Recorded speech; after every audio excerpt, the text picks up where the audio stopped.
श्रीमद् भगवद गीता यथारूप अध्याय 18 उपसंहार संन्यास की सिद्धि श्लोक संख्या 1 से 12।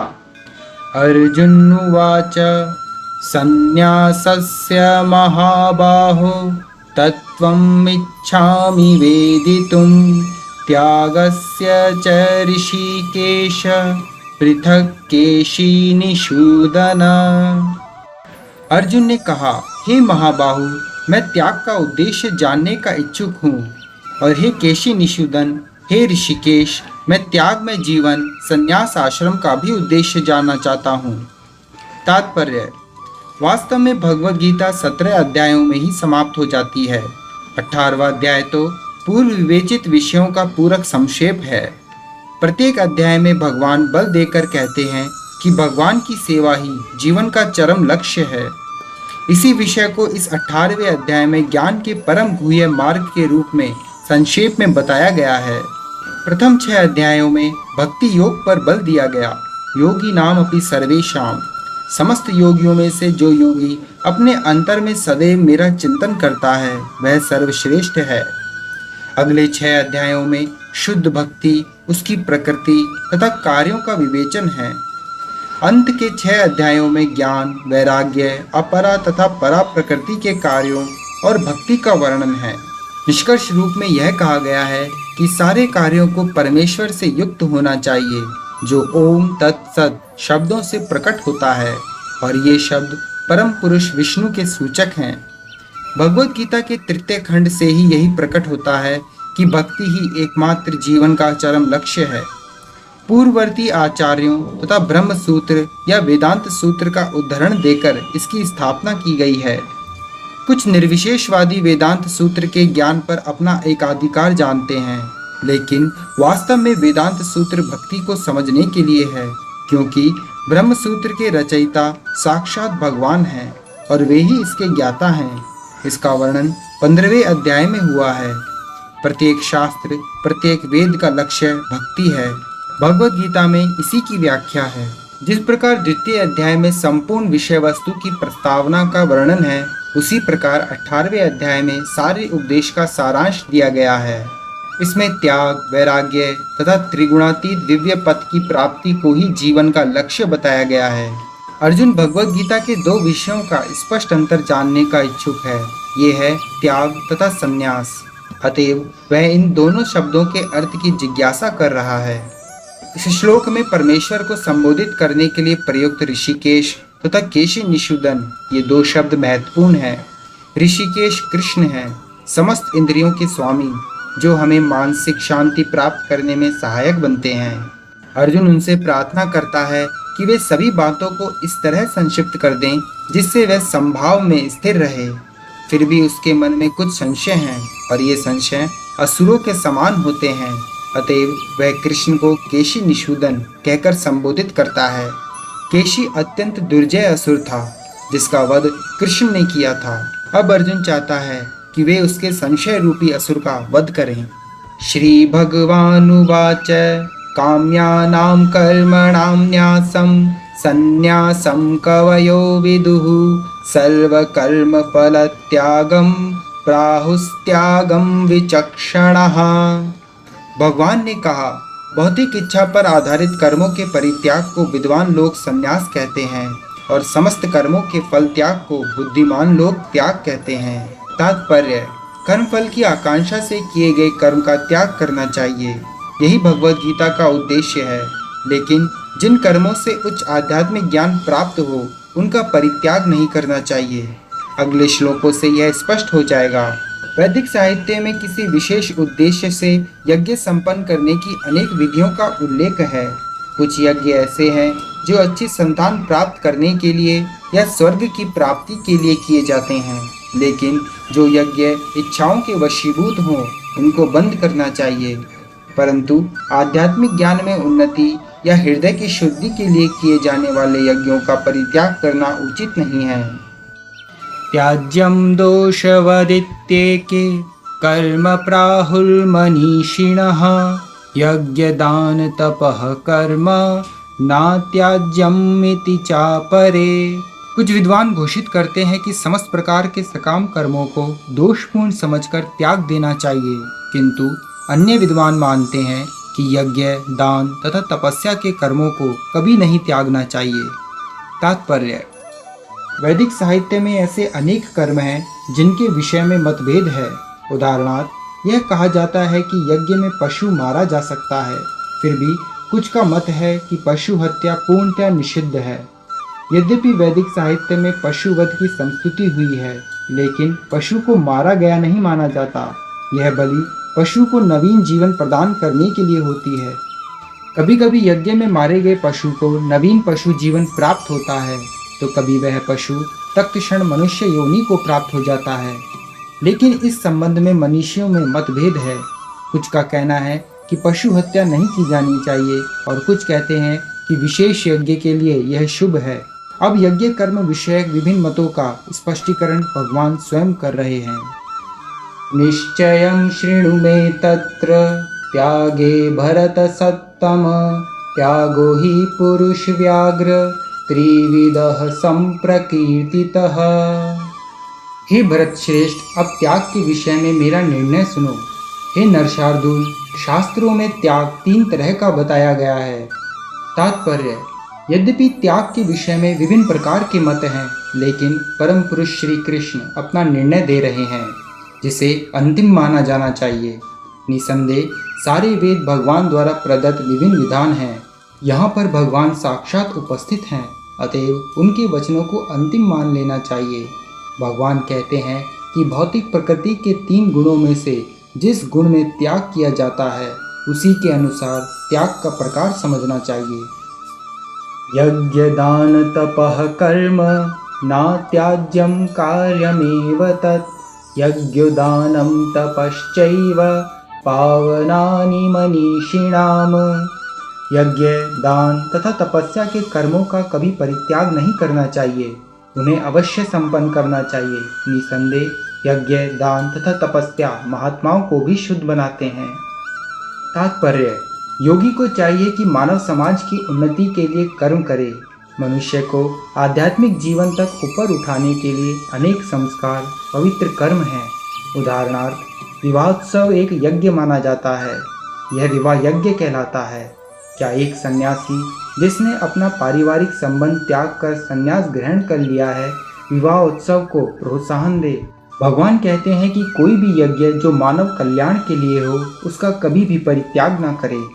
विवाह यज्ञ मानव मन को संयमित करने के लिए है, जिससे आध्यात्मिक प्रगति के लिए वह शांत बन सके। सन्यासी को भी चाहिए कि इस विवाह यज्ञ की संस्तुति अधिकांश मनुष्यों के लिए करे। सन्यासियों को चाहिए कि स्त्रियों का संग ना करे, लेकिन इसका अर्थ यह नहीं है कि जो व्यक्ति अभी जीवन की निम्न अवस्थाओं में है, अर्थात जो तरुण है, वह विवाह यज्ञ में पत्नी ना स्वीकार करे। सारे यज्ञ परमेश्वर की प्राप्ति के लिए हैं, अतएव निम्नतर अवस्थाओं में यज्ञों का परित्याग नहीं करना चाहिए। इसी प्रकार दान हृदय की शुद्धि, संस्कार के लिए है। यदि दान सुपात्र को दिया जाता है, तो इससे आध्यात्मिक जीवन में प्रगति होती है, जैसा कि पहले वर्णन किया जा चुका है। एतान्यपि तु कर्माणि संगम त्यक्त्वा फलानि च कर्तव्यानिति मे पार्थ निश्चितं मतमुत्तमम्। इन सारे कार्यों को किसी प्रकार की आसक्ति या फल की आशा के बिना संपन्न करना चाहिए। हे पितापुत्र, इन्हें कर्तव्य मानकर संपन्न किया जाना चाहिए। यही मेरा अंतिम मत है। तात्पर्य: यद्यपि सारे यज्ञ शुद्ध करने वाले हैं, लेकिन मनुष्य को ऐसे कार्यों से किसी फल की इच्छा नहीं करनी चाहिए।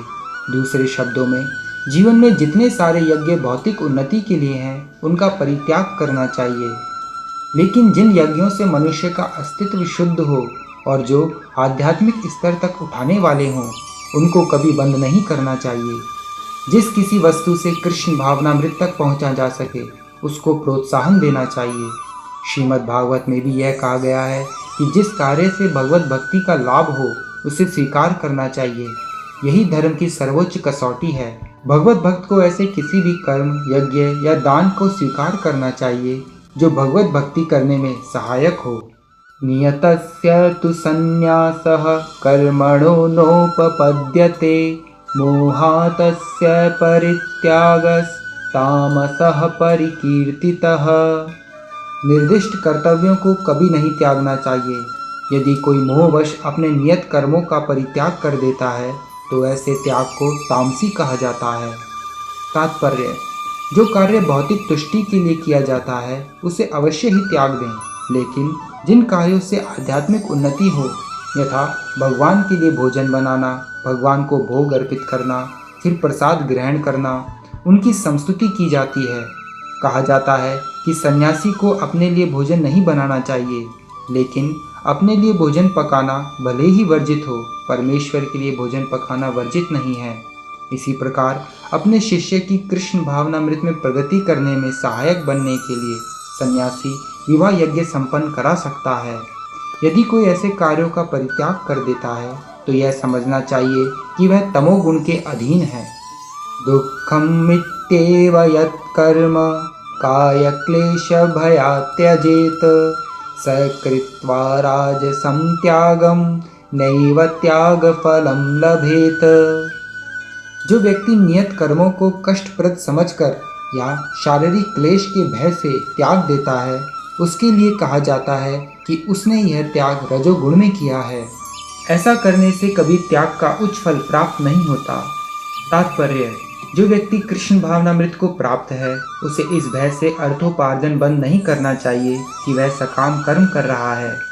यदि कोई कार्य करके कमाए धन को कृष्ण भावनामृत में लगाता है, या यदि कोई प्रातः काल जल्दी उठकर दिव्य कृष्ण भावनामृत को अग्रसर करता है, तो उसे चाहिए कि वह डर कर या यह सोचकर कि ऐसे कार्य कष्टप्रद हैं, उन्हें त्यागे नहीं।